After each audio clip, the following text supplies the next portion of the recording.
apologies. I will start again and record. So, welcome to Mission Magic again, where women on a mission give us an update on their latest thinking. I'm Lucy Macara. I run the Mission Mastermind, and I'm the founder of Book Magic AI and Rethink Press. Today, I am really excited to be talking to Philippa Charrier. Philippa is an amazing property developer, an author, and a mum on a mission. She's committed to helping the next generation thrive in body, brain, and beyond. With a background in architecture, Philippa founded Fat Properties to rethink the way we house students. And today she leads the Thrive Mode movement, working with parents, universities, and student communities to shift the conversation around mental health from crisis to prevention and from coping to thriving. So, Philippa, let me hand over to you. It's wonderful to have you here. Thank you for giving us this presentation, and I'm really looking forward to hearing what you have to say. Thank you so much, Lucy. Right, I will. Let me just do the sharing of the screen. Hopefully that all works okay.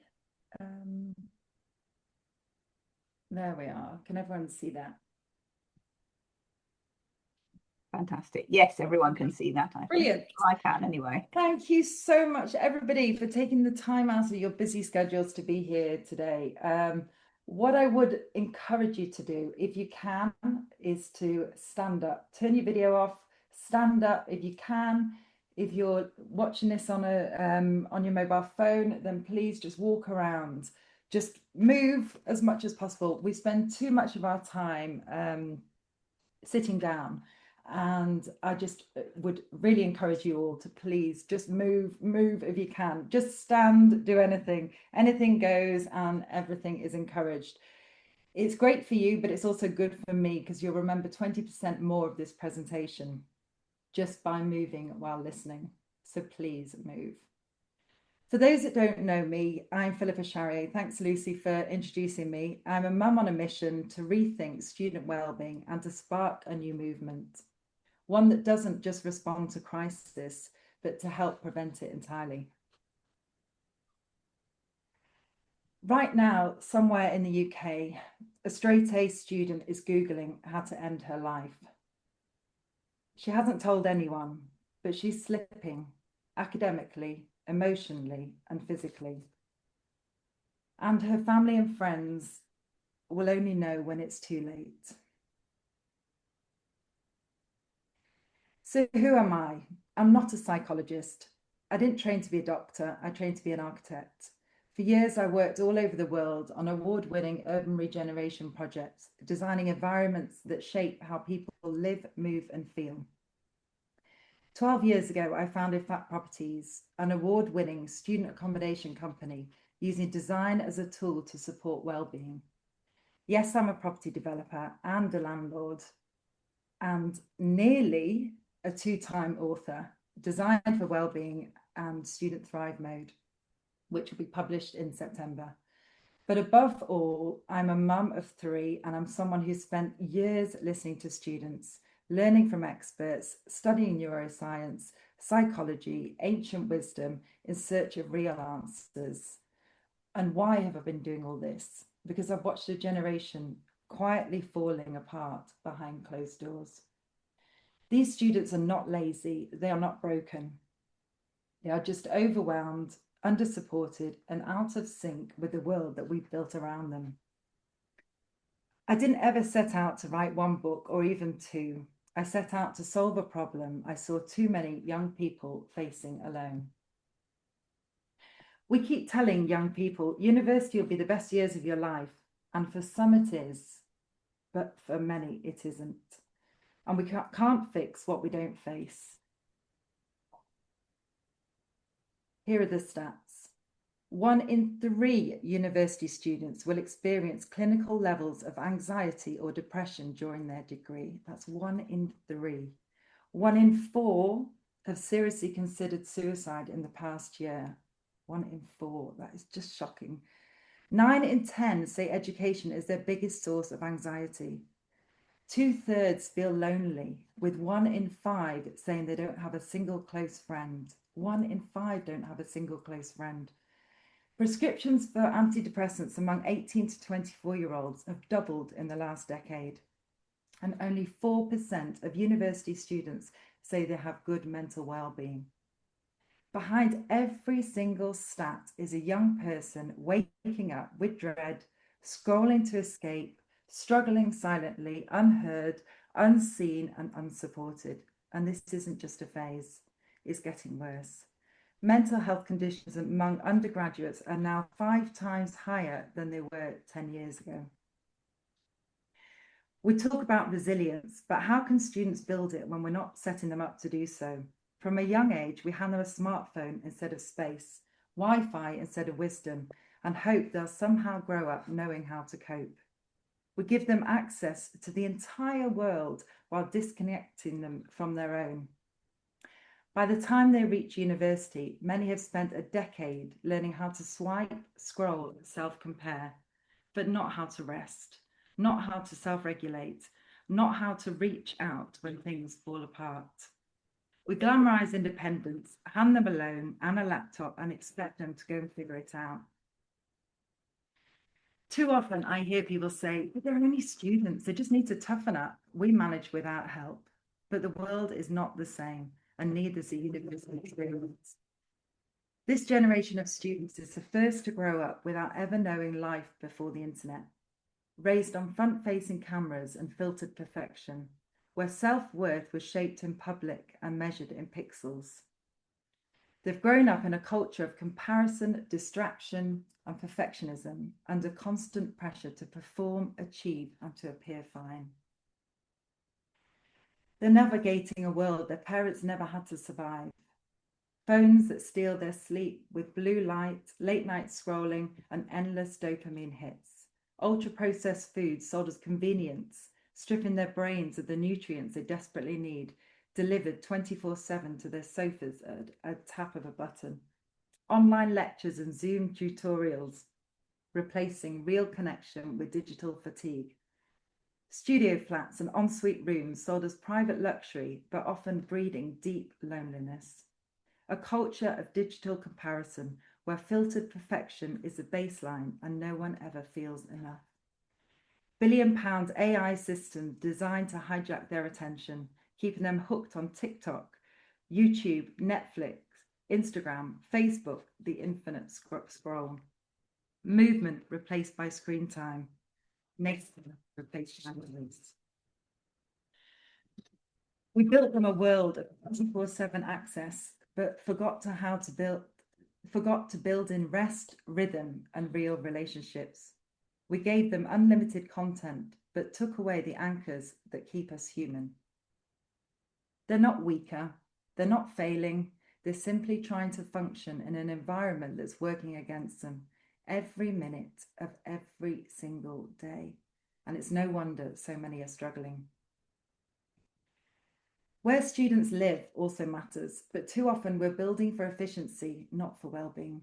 We spend 90% of our lives indoors, 90%, and 65% of that time in our home. Students spend 2 full years of a 3-year degree in the accommodation that we build. So how we design those spaces, it matters. We're not just shaping bedrooms, we're shaping nervous systems. We're shaping mental health, whether we realise it or not. Studio flats with everything at arm's reach. No need to share a bathroom, we say, or kitchen, as if privacy trumps loneliness. But these rooms have become echo chambers. There's no reason to leave, no natural nudge towards connection. Studio living isn't just independence, it's often social starvation. A few years ago, I was invited to judge an international design competition. Bright, talented students had flown from all over the world, future architects, engineers, creators, but every conversation came back to the same thing: pressure, perfectionism, exhaustion, medication. Every single student I met was on antidepressants.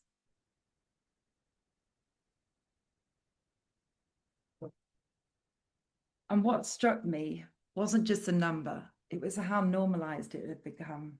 Like exhaustion, anxiety, and medication were now just part of being a student.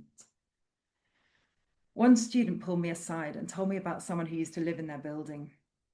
Another student living alone in a studio flat, and they'd taken their own life. They'd been gone for days before anyone had noticed. The studio had everything: high-speed Wi-Fi, an ensuite, a kitchenette, everything except for somebody to knock, somebody to ask, "Are you okay?" The only people in their lives were the paid staff working in the building. There were no close friends, no housemates, no one to put the worlds to right with, just a quiet room behind a locked door. That story has never left me. That was somebody's son, that was somebody's brother, somebody's friend, and it should never, ever be that easy for a young person to disappear, especially without ever being missed. If we lose them to crisis or even chronic burnout, we lose more than individuals. We lose the future.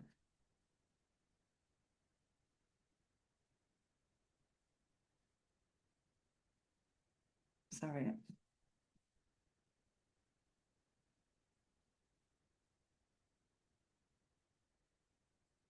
We've sidelined student well-being as if it's not central to success, as if it's someone else's problem, something for universities to deal with, or the parents, or the NHS. But it's not a student problem, it's a societal one. Because these young people, they're tomorrow's doctors and nurses, teachers and scientists, founders, carers, leaders and builders, and parents. And if we lose them to crisis or even chronic burnout, we lose more than individuals. We lose the future. Because when a student drops out, a ripple spreads. Families suffer, workplaces lose innovation, communities fracture, mental health services become overwhelmed. What happens downstream when we ignore well-being upstream? We get overloaded A&Es, staff shortages, broken systems, a generation unable to carry the world we're asking them to lead. We're spending billions rescuing people once they're already drowning, but prevention is cheaper than cure and far more powerful. Let's talk about what happens when a student does speak up and ask for help, because many don't. Those who do are often met with a system that's so overwhelmed, under-resourced and reactive. They have at least a 4-month waiting list for support. Too often, students who do seek support are offered antidepressants before anyone even asks them about lifestyle. No one asks, are you sleeping? Are you eating real food? Are you moving your body? Are you connected to anyone who cares? Instead, a 10-minute GP appointment might lead to a prescription, but no personalized plan, no real conversation, and no follow-up on how they're actually living. And here's the really scary part. A 2022 review found no evidence that depression is caused by low serotonin, challenging one of the most widely held beliefs in modern psychiatry. Yet despite this, medication is still routinely offered as a first-line treatment to many students seeking help. But the risks are real. Antidepressants can increase suicidal thoughts and behaviours in young people, especially in the early weeks of use. These risks are stated in pharmaceutical leaflets and NICE guidelines, but how many of us are aware of this? How many students are ever told?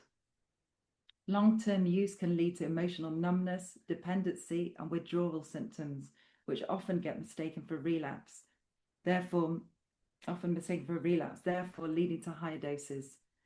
And many students are left carrying a mental health diagnosis long after the distress has passed, a label that can shape their identity, limit their self-belief, and influence how others see them. Now, this isn't to say that medication has no place. For some, it's essential, but for many, it's not the first step that's needed. And we're seeing a disturbing pattern. We've started medicalizing emotional pain instead of listening to it. We're treating symptoms, not systems. We're diagnosing distress as a disorder when it's often a perfectly human reaction to an inhuman environment. Let's be clear. If a student is sleep deprived, undernourished, and socially isolated, if they haven't moved in days or stepped outside, if they feel behind before they've even begun, then of course they're anxious. Of course they feel depressed and of course they're struggling. Giving pills without addressing root causes is like trying to silence a fire alarm instead of putting out the fire. Pills can't fix what the environment has broken, yet we still keep expecting them to. We don't expect a plant in the dark to thrive. We give it water, light, and nourishment. Then it grows stronger, and it's time we did the same for our students.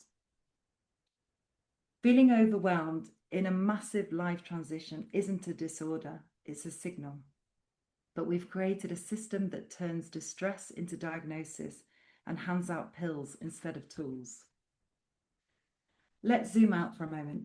Human beings evolved on the savannah, moving daily, eating real food, sleeping with the sun, and living in close community. Our biology hasn't changed much in 200,000 years, but our environment has drastically. We are Stone Age bodies living in a digital world.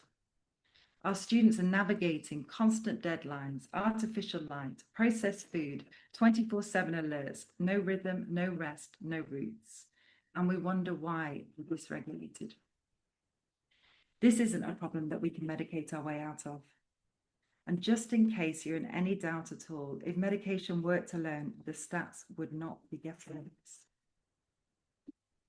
But here's the good news.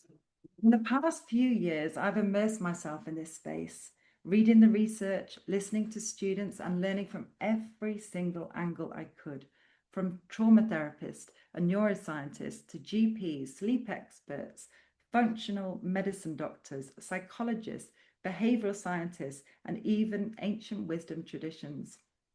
And you know what I found? They are all saying the same thing. From the Stoics to the yogis, from the Harvard labs to the frontline medics, from modern biohacking to ancient breathing practices, the answer is in how we live. Real well-being isn't built in crisis, it's built from the ground up through daily repeatable habits that nourish the nervous system and protect mental health. It's not complicated, it's just been forgotten. And when we support students in a way that aligns with how their brains and bodies are designed to thrive, everything changes. The research is consistent and it's all pointing in the same direction. Across neuroscience, nutrition, physiology, psychology, the message is clear. Well-being isn't a luxury, it's the foundation of everything. Academic performance, mental health, confidence, resilience, all of it thrives with well-being underneath. And here's what the evidence shows. There are 6 foundational pillars that every expert from ancient philosophy to modern science come back to again and again. These aren't fads, they're not new, but together they form a powerful blueprint for real lasting change. These 6 pillars form the backbone of what I call Thrive Mode. Mind, breathe, move, fuel, connect and sleep, built on science, rooted in biology and proven in real life. Your mind shapes your reality, but left unchecked, it can become a breeding ground for anxiety, self-doubt and burnout. Students who build mental awareness, who learn tools like reframing, mindfulness, journaling and gratitude report greater resilience, more motivation and higher life satisfaction. This isn't about toxic positivity. It's about mental hygiene being as vital as physical hygiene. You don't have to believe every single thought you think. You can choose better ones. Breath work isn't soft, it's science. Mindful breathing activates the parasympathetic nervous system, calming the body, steadying the heart, and bringing the brain back online. Slow nasal breathing stimulates the vagus nerve, lowers cortisol and restores calm. Studies show mindful breathing can reduce anxiety more effectively than prescription medication. And here's the best part. It's instant, it's free, and it's always with you. In a world of overstimulation, your breath becomes your anchor. With regular practice, it can transform sleep, sharpen focus, and regulate emotions, even under pressure, even in exams. It's not about doing more. Sometimes it's about pausing and breathing better. Exercise isn't just for your body, it transforms your brain. It boosts BDNF, a brain chemical essential for learning, memory, and mental sharpness. A simple 10-minute walk after studying can improve memory retention by up to 20%. Just 20 minutes of movement can reduce symptoms of anxiety and depression by 26%. The science keeps coming. Regular exercise improves sleep, focus, motivation, and mood. And it's been shown to be 1.5 times more effective than antidepressants for mild to moderate depression. And this isn't about punishing workouts or hitting the gym at 6 a.m. It's about reclaiming movement as a daily tool for mental clarity and emotional strength. Walk, dance, stretch, lift, just move. Many students today are overfed but undernourished. Balanced nutrition supports energy, focus, and emotional regulation. And the brain is hungry. Even though it makes up just 2% of your body weight, it uses 20% of your energy. So what you feed it matters. Diets high in ultra-processed foods and the kind that make up over 70% of the average student diet are linked to a 50% increased risk of depression, anxiety, and brain fog. Students who eat real nutrient-dense food not only feel better, but they perform better too. And then there's gut-brain connection. Moving cities, changing routines, constant stress, all of this disrupts the gut microbiome. And your gut health plays a powerful role in your mood. But the good news, small daily changes can rebuild that resilience from the inside out. This isn't about perfection, it's about fueling your potential one meal at a time. Real relationships protect mental health, but today, Generation Z is the loneliest generation in history, and Generation Alpha will face even more disconnection. Despite all the DMs and the snap streaks, so many students feel unseen. But the truth is we're wired for connection, and when that's missing, our bodies and minds suffer. Social isolation is now considered as harmful to health as smoking 15 cigarettes a day. But even one supportive relationship, one real connection can build resilience and buffer against stress. Students with strong social networks don't just feel better, they perform better. They score higher on problem-solving tasks thanks to enhanced brain plasticity. And why is this? Because connection builds safety. Safety is the foundation of learning. But connection isn't just about people. Our relationship to the natural world matters too. Fresh air, rustling leaves, sunlight through trees, these aren't luxuries, they're lifelines. Spending just 20 minutes in nature can significantly reduce cortisol levels. Exposure to natural light, fresh air, and the steady rhythm of the outdoors calms the nervous system and restores focus. And design matters too, and biophilia. And it matters more than you think. Desks near windows boost productivity by 25%. Adding plants improves learning speed. As you can see, I have plants. Hospital patients recover faster and need less medication when they can see greenery. Connection is medicine, whether it's with a friend or with nature. Sleep is not a reward for productivity, it's a foundation beneath it. Good sleep supports memory, mood, immunity, and mental health. But most students aren't getting nearly enough of it. Sleep deprivation impairs focus, emotional regulation, and learning capacity, and the science is clear. Students who consistently sleep 7 to 9 hours not only feel better, they perform better and are 68% less likely to experience depressive symptoms just from sleeping longer.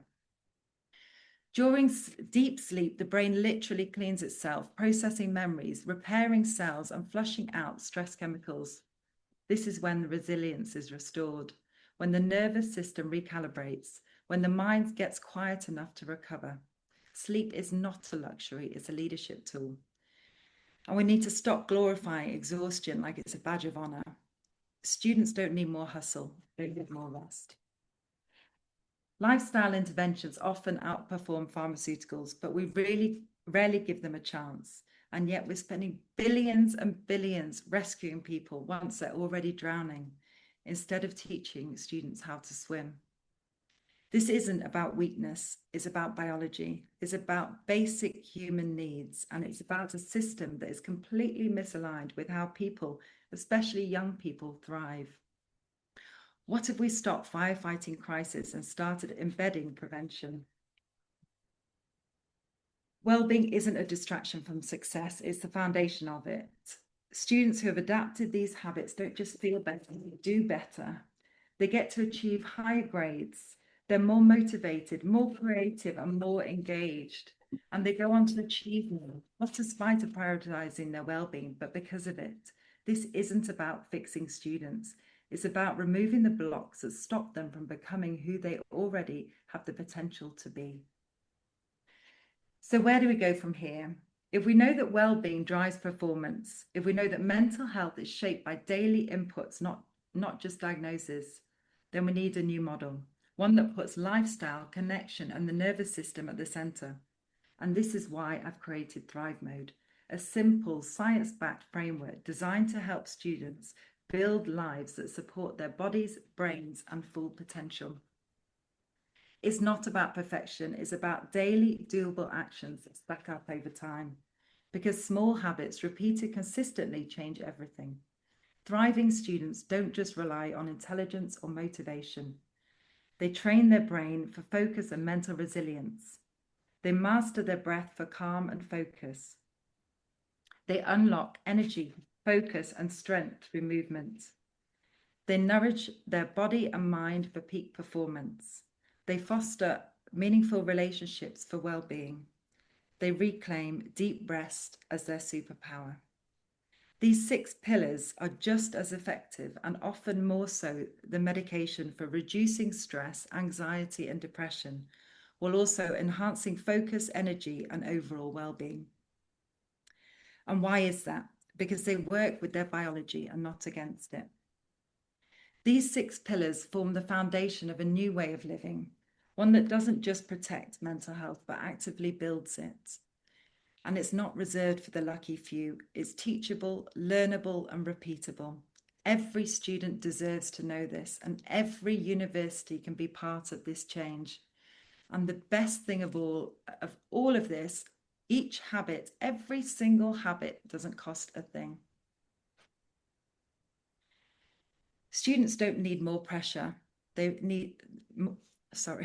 Students don't need more pressure, more diagnosis, or more pills. They need tools, not just talk, skills, not just safety nets, connection, not comparison. They need to know that emotional pain is not weakness, that struggle doesn't mean failure, that help exists beyond the prescription pad. They need adults who see them, support them, and stand with them. What if, instead of assuming they're broken, we fix the environment?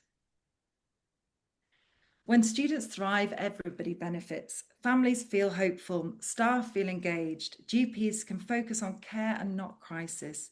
Employers welcome graduates who are confident, creative, and resilient.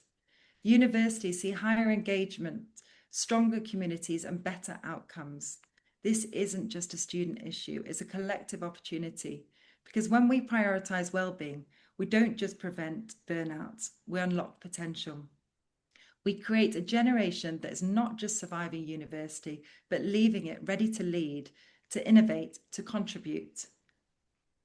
This is the foundation for a healthier, more human future. If this generation thrives, then the next one will flourish. But students can't do this alone. We need a cultural reset. Universities, parents, property developers, medics, we are all part of the environment and all part of the solution. We must design student spaces that support real connection, fund prevention, not just crisis response, teach basic life skills as core curriculum, make lifestyle science engaging, practical, and non-patronizing. We don't need another app. We need a movement. And that's why I wrote Student Thrive Mode. That's why I'm building the student the Thrive Mode movement to shift the narrative, to challenge the norm, and to equip this generation to thrive in body, brain, and beyond. I want to tell a new story about university life, one where students walk into their homes and are part of a community and not alone, where food is real, sleep is sacred, movement is daily, and no one suffers in silence behind a screen or a locked door, where students don't just survive university, they thrive. Because this isn't a student issue, this is a societal wake-up call. So I ask you, what role will you play in your work, in your home, in your policies, in your choices? Because if we lose this generation to burnout and despair, we will lose. It's not their fault, but the solution, that's in our hands, and the time to act is now. Thrive Mode starts with us. If you're a parent, model it, listen deeper, create safety. If you're a university, stop firefighting, proactively design well-being into the fabric of student life, not just a crisis response. If you're a property developer, design homes that nourish the nervous system, not just meet regulations. If you're a policymaker, fund prevention, not just crisis. And if you're a student, start small, one pillar, one breath, one choice. Because students aren't failing, the system is, and we have the power and the responsibility to design it. This is about changing the future of student mental health, not just through crisis response, but by empowering young people to build resilience from day one. Now, before I close, I'm really excited to leave you with something practical. It's called the Thrive Check. It's free and will only take a few minutes. I've created it to help students and anyone that's supporting them to quickly see how they're doing across the 6 pillars of Thrive Mode. You get a personalized score, instant insights, and some simple ideas to improve the areas where you might be struggling. Whether you're a student, a parent, or someone working with young people, please feel free to take the Thrive Check and to share. It's quick, it's practical, and it might just shift the way you think about well-being. Thank you so much for going through all that with me. I hope you're all still there. And thank you. And I'm happy to answer any questions. Oh, sorry, I'll put it back on. Amazing, Philippa. Thank you so much for that. Do you want to stop sharing and then we can talk to everybody? Fantastic.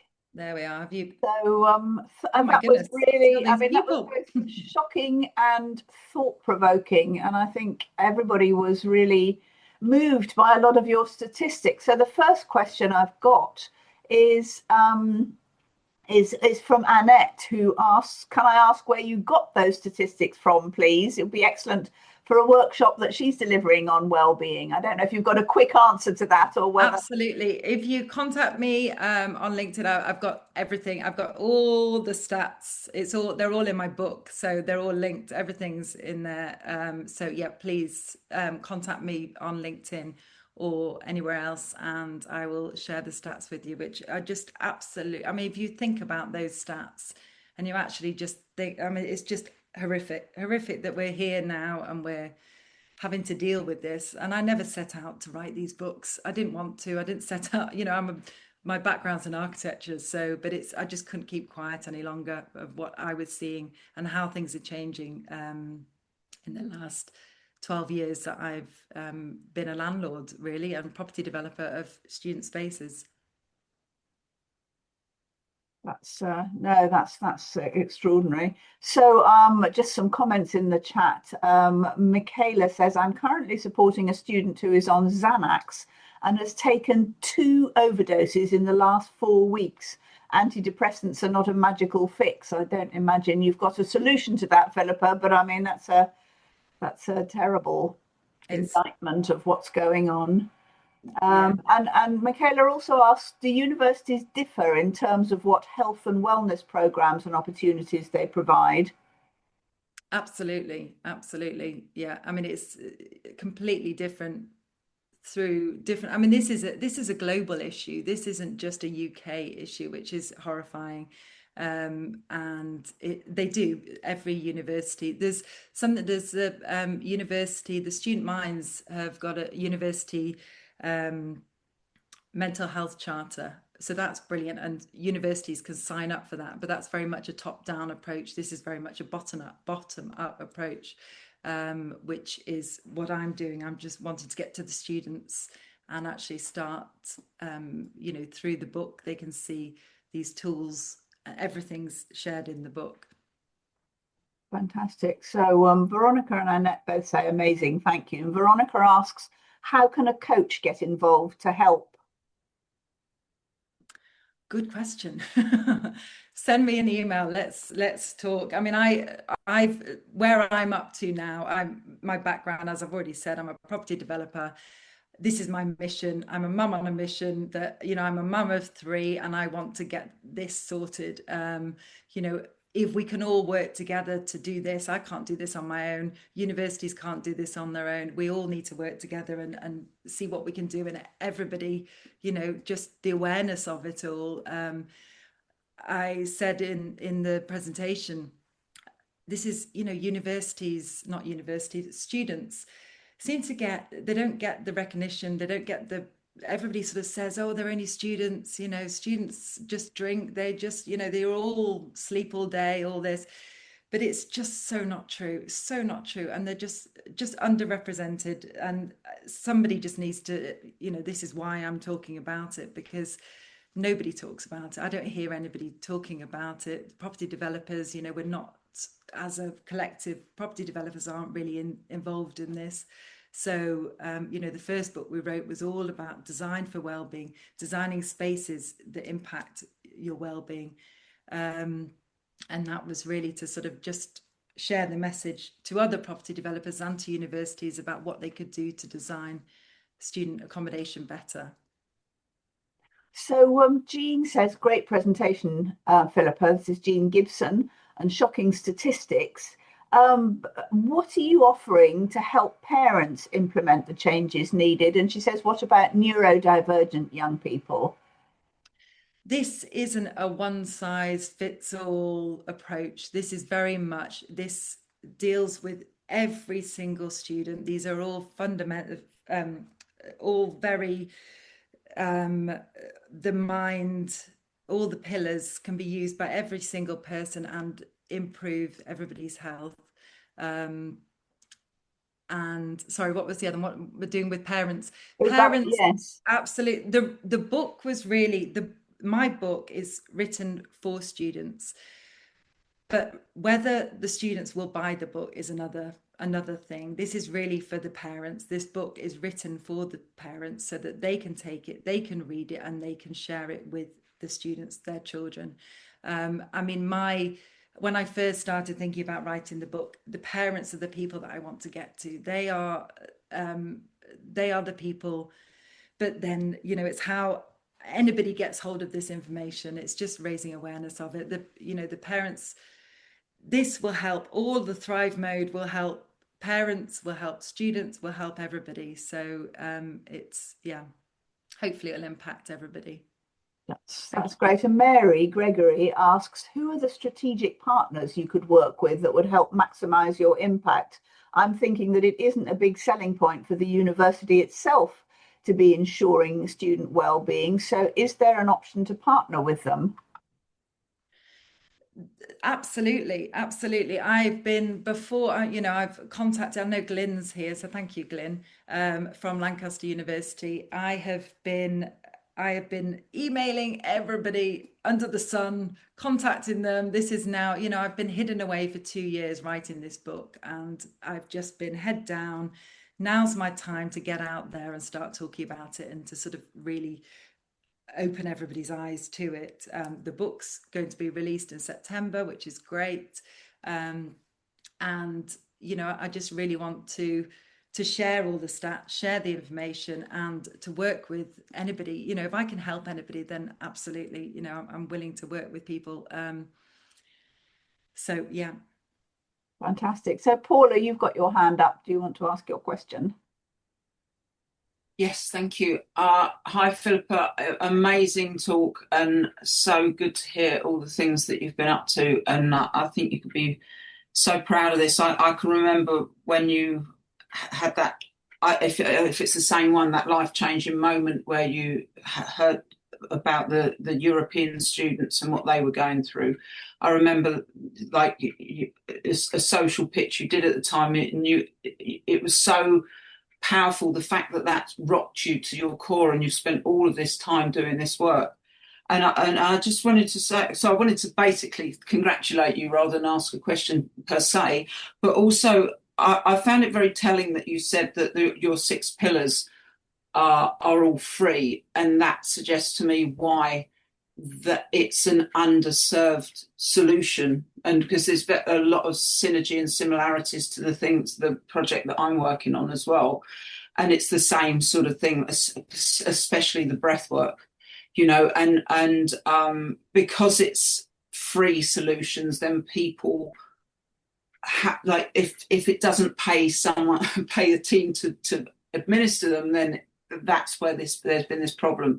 So I think you dovetailing what you're currently doing and this together, and then doing the associations with other organisations, or getting these messages heard, getting out on social media and those sorts of things, and how you rise through September. I'm going to be doing a big promotion through September, so I'd love to jump and piggyback onto me onto you on things, if that serves with what you're doing, because I think there's a real synergy in the messaging.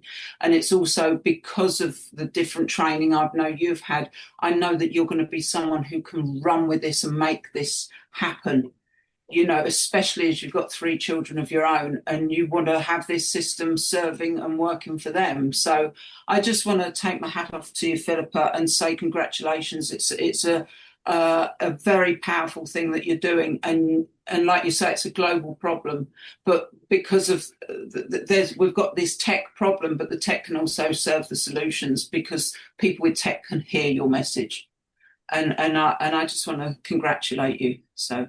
Oh, thank you, Paula. That's so kind. Thank you. That's brilliant. It's just on that comment about students are quite vulnerable in this stage, because they are marketed. They are marketed when, as soon as they go to Freshers Week and they have Freshers Fair, they are sold all the ultra processed foods, are given free stuff, they are the key. People go in, all the companies go in and try and sell them all the stuff, or not sell them, give them away, all the freebies, and their Uber Eats, all these things that are just pushed on them.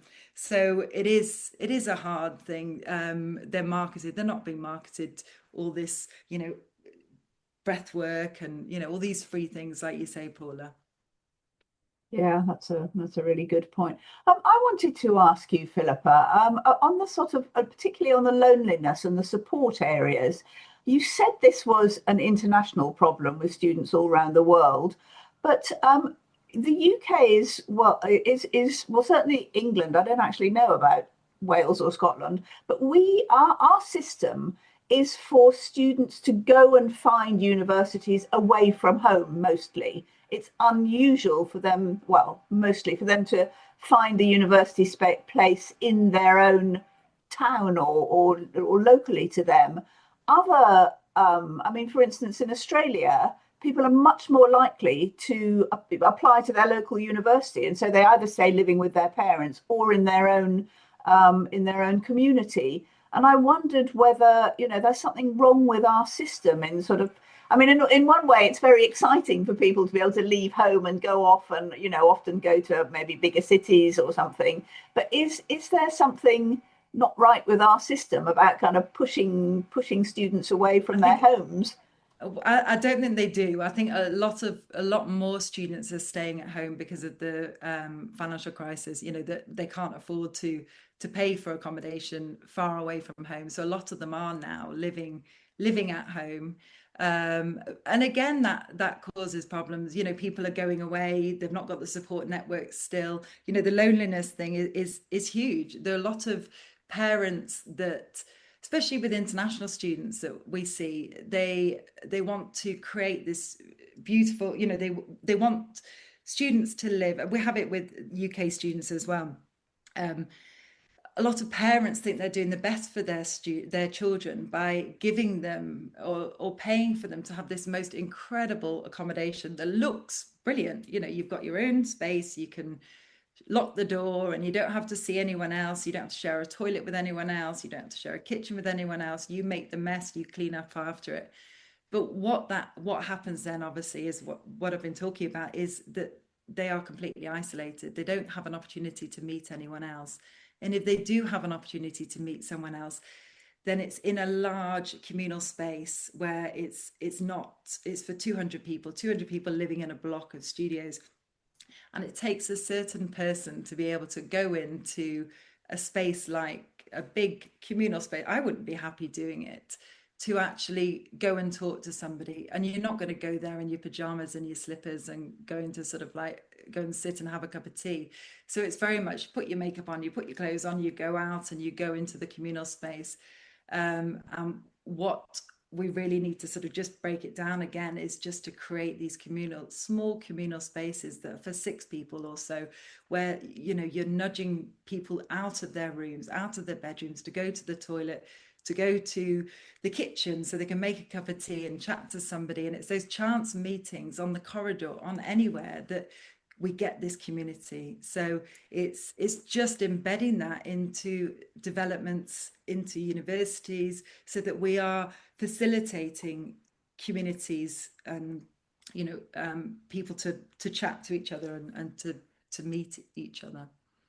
So basically, our universities and other housing providers are just making student accommodation like sort of too nice. You know, they're trying to make it too nice to.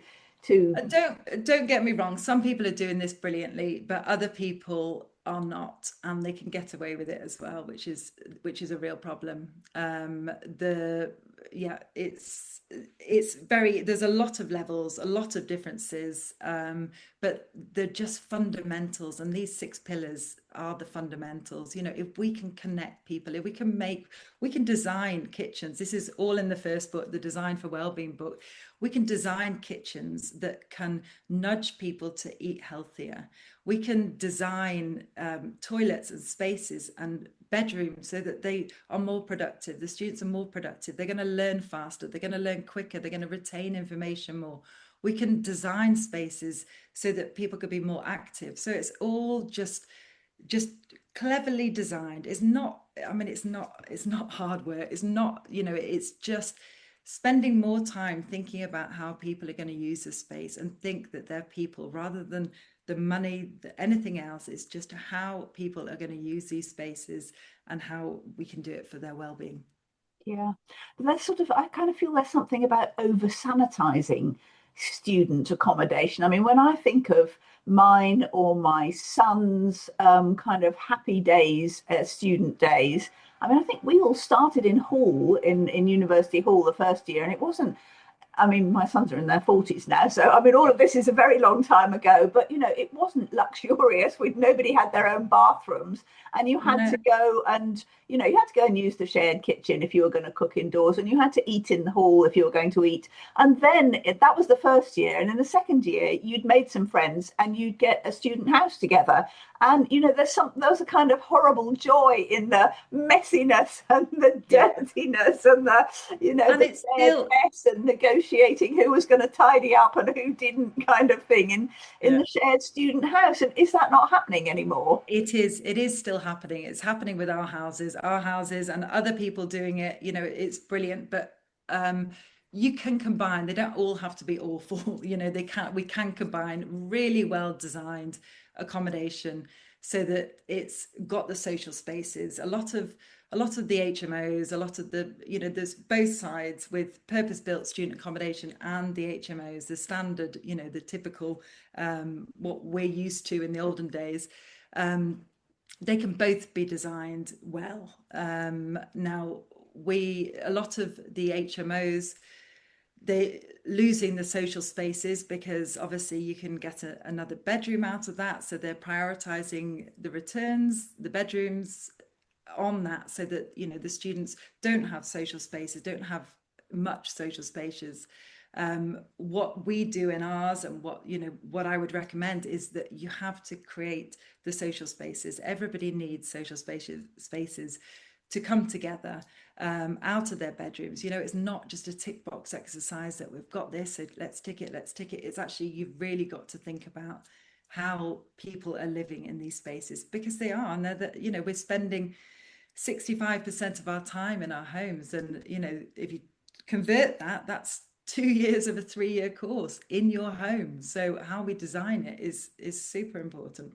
Yeah, and I suppose perhaps the other thing that I'm not really aware of is that we used to have to go out to lectures and tutorials and sit with people in rooms. I guess a lot of that happens online now, and you're still you're having your lecture online or your tutorial on Zoom. Yeah, I mean, it's like this now. We wouldn't have done this before COVID. We probably wouldn't have had this Zoom meeting, be up on No, stage no. talking, and but now, and we've just made it so easy to be able to just sit around and not have to leave our homes, that we can, dial in, and we can do this, where we just need to step back and just think, how are we designed? We don't need to go to a gym and start running on treadmills and things. Just go outside, walk, move your body. Absolutely. It's just taking the fundamentals and just stripping it right back and looking at how we evolved, why are we here, and what are we doing? Yeah, and I suppose other student spaces like libraries, people don't actually need to go out and go to a library anymore because all the information is available on the internet. Yeah, I mean, sorry, I'm just kind of reminiscing, coming back, but I was sort of part of DramSoc, of drama, kind of the drama society, which was a massively social thing, and I don't know how much students get involved with, and how much students are kind of encouraged to do other things that are socially. There are students that are thriving, students that will be, and what I see in our accommodation, the ones that are thriving follow these rules. They have a community, they eat well, they move their body, they go out, they go to lectures, they do this. So this is what I'm seeing, where they're thriving, and this is what the book is talking about. Yeah. Michaela says in Portugal, the culture is very much that students go home most weekends, if not every weekend. And the travel aspect is made much easier as students can buy a rail ticket, which gives them access to unlimited travel nationally for just €20, which is amazing. Amazing. Yeah, amazing. So I'm just, Lenka says, I manage shared student accommodation, and it's definitely our plus point. Although loads of students are anxious to come to shared space, and it can create problems when people don't get along. That's interesting. I don't know if you want to say any more about that, Lenka. Maybe not. But that's an interesting point. Oh, yes. And yeah, sorry, Lenka also says, we also create engaging events for students, but so many of them are shy and uncomfortable to join in. Oh, that's kind of, yeah, that's very sad. Those who do definitely benefit, and we would love to be able to encourage students to join more and come out of their shell, but it's hard work. I definitely agree that your book should start reaching parents, as they already have access to the students. Yeah. That makes sense. Thank you, Lenka. Yes, Lenka, I wonder what your role is, what you do. Hello. Hi, Lenka. I'll try the video as well. I'm on the phone though. Oh, nice to see you. Hi. Yeah, so I actually manage student accommodation in Lancaster. Oh. So yeah, I already reached out to you on LinkedIn, Philippa, as well, because I really would like to coordinate something with you around your book and with the students. And yeah, we have 230 students, but it is a hard work, and it's it's nice to see them engaging. And we literally just today have a make your own milkshake event, so we had quite a few students for that. But yeah, it's just hard to get them to open up and come and join. And I do believe that like shared accommodation is great, but the amount of students we have who come and be like, you don't have en suites, well, no thank you. and they just can't imagine sharing a bathroom with somebody. And yeah, I do feel that the shift needs to come from the families as well, and from the students to sort of be like, okay, I need to improve my life, and hopefully we can do that for them, and we can help them to get there, because it's very, very important. Yeah, I mean, everyone's struggling with this issue. You know, it's a hard one, and you know, with a lot of students, young people, you know, we see it with our teenagers. They're just glued to your phone, and now, you know, my kids are just like, for goodness sake, why are you writing this book, all this research, all these podcasts, all these books that I've read? I'm constantly saying, get off your phone and don't do this, and let's go for walks outside. Let's which we do anyway, but it's a struggle, because you know, we've got these screens that are glued to us, and you know, the government are trying to, well, hopefully going to make the age of social media higher. But then again, what impact's that going to have on students? Because as soon as they get to university, then they're going to be suddenly, oh, I'm allowed on this, I'm allowed on this. So, you know, we just need to go from, parents, students. Yeah. 100%. Thank you for the lovely presentation. Nice to meet you. And you, I hope I meet you in person soon. Yeah, definitely. Well, Philippa, thank you so much for that. Such an interesting discussion, and thank you everybody for your questions and input as well. I do go to Philippa's survey and questionnaire and answer the questions, because I'm sure that will give it will help you link up with Philippa for a start, but it will also provide lots more extra useful information. Philippa, is there anything you want to finish off with? No, just to say thank you so much for taking your time. Please just go and move your bodies. Get out. You've been sitting down for too long if you haven't been running or doing anything while you've been listening to me. But we just need to move. You know, I've learned so much with writing this book. And yeah, thank you so much for spending your time with me. And yeah, please connect with me on LinkedIn. That would be great.